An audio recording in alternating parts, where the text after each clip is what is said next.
Hello everyone, I'm Professor Geek, and welcome to day 10 of my 31 days of Halloween reviews. I've been having a great time so far. We're a third of the way through now, so hopefully you've been having fun too. And I've got a short video for you today, and there's pun intended in that, of course, because as you can see, I'm going to be talking about a Spider-Man story entitled The Short Halloween. A really great story, hilarious, and lots of fun. Definitely recommend it. So, before I'll go over, well, my props here. The only really tall Spider-Man I have is the Homecoming Spider-Man. I got this recently, and love this. I need to get one of the Marvel collector's editions, just Spider-Man in general, but Web wings activated. all That kinds would of be them. so cool. I love my toys. I do this quite a bit when no one's watching. So, the other thing I thought was really cool, I found this at a used toy bin at a convention. So it's Peter Parker there with his camera, but it's also Peter Parker with Spidey sense, which I thought was kind of neat. So, no idea any of the history of this figure. I just found it in a used toy bin and thought it was perfect. So, anyway, enough playing with my toys and getting to the story. So this is a story that was came out just a few years ago. Honestly, it's not too long ago. It's by Bill Hader and Seth Meyers from Saturday Night Live, and that shocked me as well. I didn't know anything about this. I discovered it last Halloween and read through it on Marvel's Unlimited service, where you can read all their back issues online if you pay a monthly fee. So that's where you can still find it now, and they're always offering a free month. So if you're interested in the story, you can go take a look at it risk-free. But it's a great story. It's hilarious. To be honest, I'm a big Bill Hader fan. I've enjoyed his work on Saturday Night Live. His what was the name of his concert promoter that he does on Weekend Update? I don't know. I'll find it when I'm looking for pictures of it in a second. But can't think of the name right now. But I love that character, and I love his voice work too. He was voice for Fear on Inside Out, and he's done some voice work that's pretty great. So Bill Hader's great. To be honest, I'm not a big Seth Meyers fan. Nothing really. No real logical reason for that. I mean, he's a funny guy. I think because he did Weekend Update, he does a lot of political humor, and I always just shy away from political humor. I can't stand it. And plus, he's just got this smirk on his face. He just looks like he's being a smartass all the time. I don't know. These are all illogical reasons. Nothing personal to Seth Meyers. Just, some people work with you, some people don't. But so anyway, I was shocked to see his name on there, and I thought, well, let me give it a try. It's a Halloween story. I'll give it a shot. So I read it and loved it. The edition I have here is a hardback. It's a recent edition, actually. And the story, The Short Halloween, is very, very short. Just, 10 pages or so, maybe, something like that. So this edition has got The Short Halloween it begins with, and then it has a few issues of the Spider-Man family. Haven't read these yet. I'm excited to take a look at. I don't think they're Halloween themed. If they are, I'll come back and maybe review those later in the month. So I'm going to read through those. But this is Spider-Man, The Short Halloween, and the humor is just all through it. And Seth Meyers and Bill Hader, the humor that they have here for Spider-Man, these guys need to be writing the title. I mean, they understand the character 10 times better than Dan Slott's, garbage he's writing right now. So, love this stuff. Starts with a nice little recap of Spider-Man's story as if you needed it.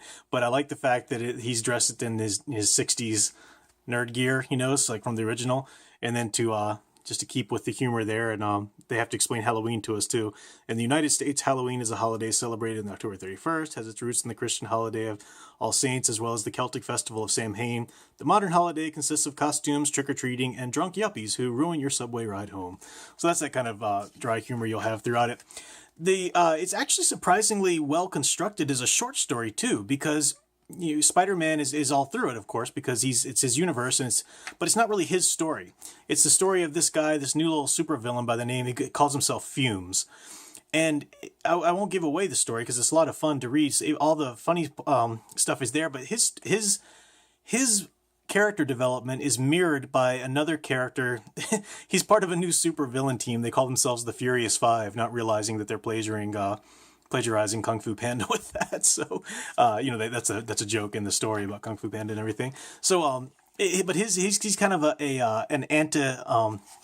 his antagonist. He's mirrored by this other villain in the Furious Five, who's got a similar-ish backstory, but flipped, as we said, villain stories should be in terms of the comparison to the hero.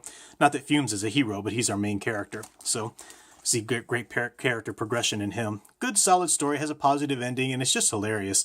So it's kind of a mix-up story. That's the classic humor in it. This guy Ronnie is out drinking with his friends on Halloween, and he's dressed up as Spider-Man, and he's drunk, and he's ticked off some guys who are dressed as Doc Ock and Green Goblin, and they're coming after him and everything, and just hilarious stuff. One of his friends is dressed as Shaun of the Dead. The other one's dressed as Johnny Depp from that movie.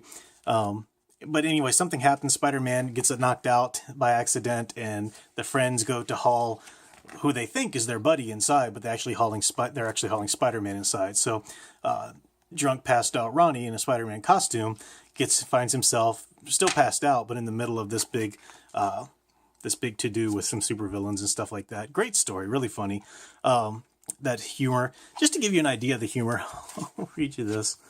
And the villains too in the Furious Five. The rest of the villains that make them up are hilarious too. You've got Gossip Girl with all these mouths all over her, and Haymaker, who's he's like a wizard, but he can like make hay, so he ties people up in hay. And there's one point when somebody breaks through his hay, and he says, "Oh no, he broke through my hay like everyone else always does." And it's like, seriously, that's your power.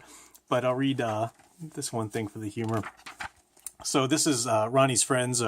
He's in the alley puking, and they're talking about Halloween. And he says, "It's a terrible night to meet girls. It's a great night to meet girls. That's what people think. But hear me out. There you go, Ronnie. So hear me out on the Halloween. You meet some girl dressed as a nurse. You exchange numbers. You call her. You go out the next week. You're always disappointed. Why? Because you fell for a slutty nurse, and you end up sitting across from someone totally different.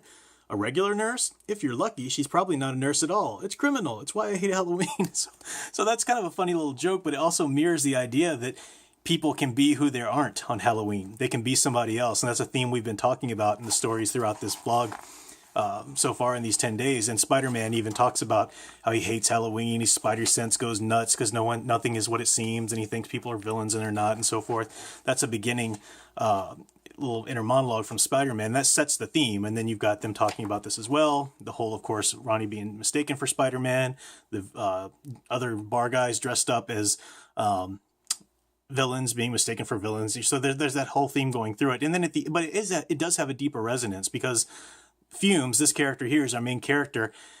He realizes that, well, I won't give away the character progression, but there's an idea of you can go through life, quote unquote, dressing up as somebody you think you are as well. And there's a real freedom to accept who you are. And we've been talking about that too, integrating who you want to be into that and everything. So I've been developing that theme throughout the 10 days. So definitely recommend you go back and check out some videos. So won't give away any more. The art was gorgeous there, Kevin Maguire art. And I'm excited to read those Spider-Man family issues in the back there. I'll give those a go. And if they are Halloween themed, we'll come back to that. So highly recommended The Short Halloween, The Amazing Spider-Man, The Short Halloween by Bill Hader and Seth Meyers, drawn art by Kevin Maguire. You can find it on Spider-Man Unlimited. This edition that I have right now is a recent release, a nice hardcover copy. So definitely go check it out. It's a lot of fun. It's humorous, but it has some deeper resonances as well. And it's just a fun Halloween story. And that's all I've got for today. Tomorrow we'll come back with some more great Halloween stories, either superhero or comic book related.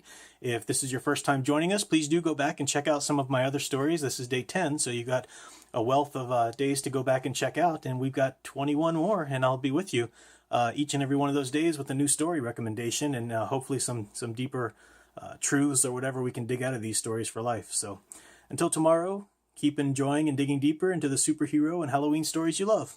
Thanks for watching.